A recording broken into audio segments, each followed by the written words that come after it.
غور کریں کہ ایسا کیوں ہے آج کیوں ذلیل کے کل تک نہ تھی پسند گستاخی فرشتہ ہماری جناب نے.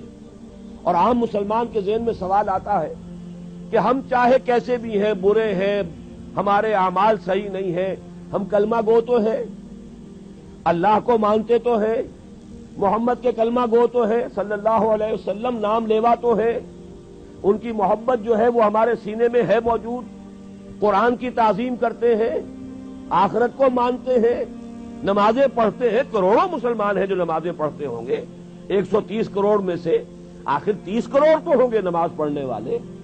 لیکن وہ جو ہیں وہ تو سب کے سب کافر، منکر، نہ اللہ کو مانے، نہ آخرت کو مانے، نہ رسالت کو مانے، نہ قرآن کو مانے. پھر کیا وجہ ہے کہ رحمتیں ہیں تیری اغیار کے کاشانوں پر اور برق گرتی ہے تو بیچارے مسلمانوں پر.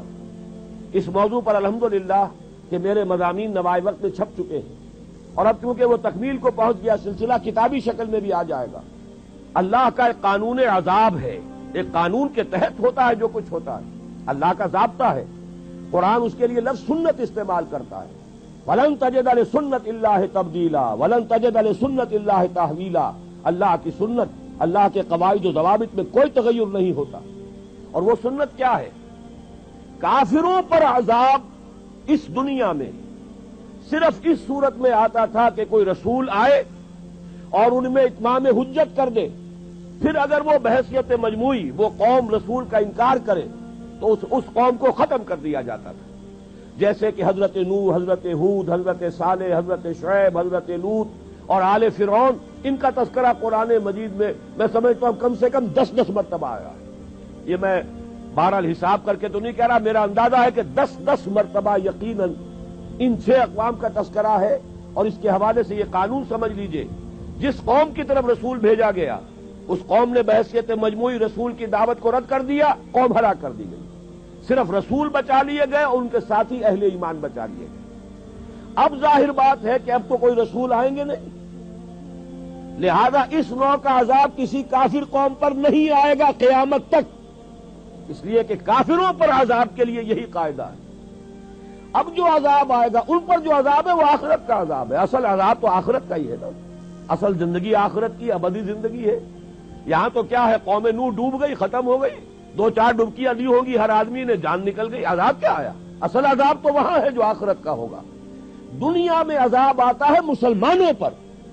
مسلمان ہو کر تم اگر اسلام پر عمل نہیں کرتے، دعویٰ تمہارا اسلام کا ہو اور عمل تمہارا کافرانہ ہو، نام لو تم محمد کا صلی اللہ علیہ وسلم اور اتباع کرو تم محمد کے دشمنوں کا، دعویٰ کرو اللہ اور اس کے رسول کی وفاداری کا اور تمہاری دوستیاں ہوں اللہ اور اس کے رسول کے دشمنوں سے، تم کہو اللہ اور اس کے رسول کے احکام کو ہم مانتے ہیں اور سودی کاروبار کر کے اللہ اور اس کے رسول کے خلاف اعلان جنگ کیے رکھو.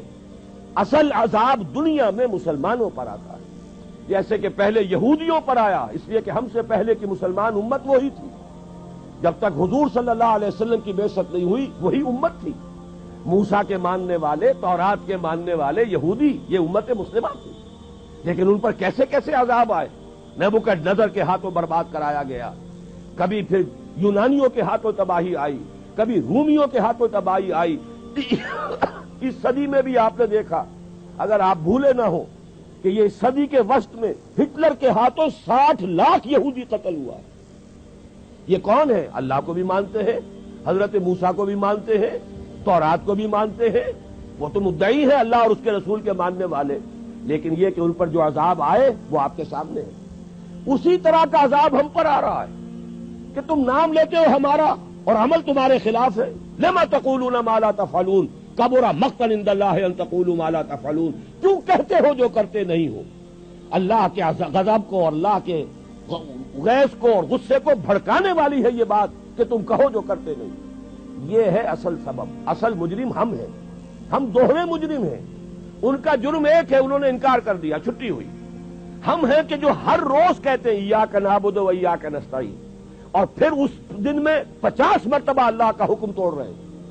پوری زندگی ہماری گزر رہی ہے. 5 وقتہ نمازی زیادہ بڑا مجرم ہے اس وقت، اس لیے کہ وہ 23-24 مرتبہ، 25 مرتبہ، 27 مرتبہ دہراتا ہے ایاک نعبد و ایاک نستعین، اور پھر باہر نکل کر جو کام کرتا ہے وہ اس کے خلاف.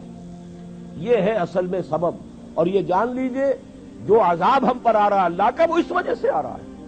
ہمارا کام تو یہ تھا کہ ہم دین کے علمبردار ہیں, دین کا ایک نظام دنیا کے سامنے پیش کریں. ابھی بڑا اچھا لفظ استعمال کیا ہے توکل صاحب نے, ماڈل دو نا. ایک انفرادی ماڈل ہوتا ہے.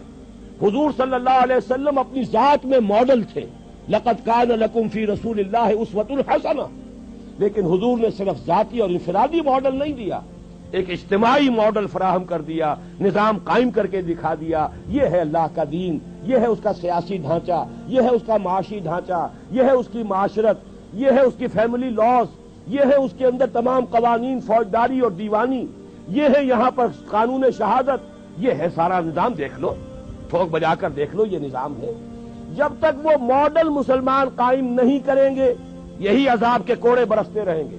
سخت سے سخت تر عذاب آئے گا.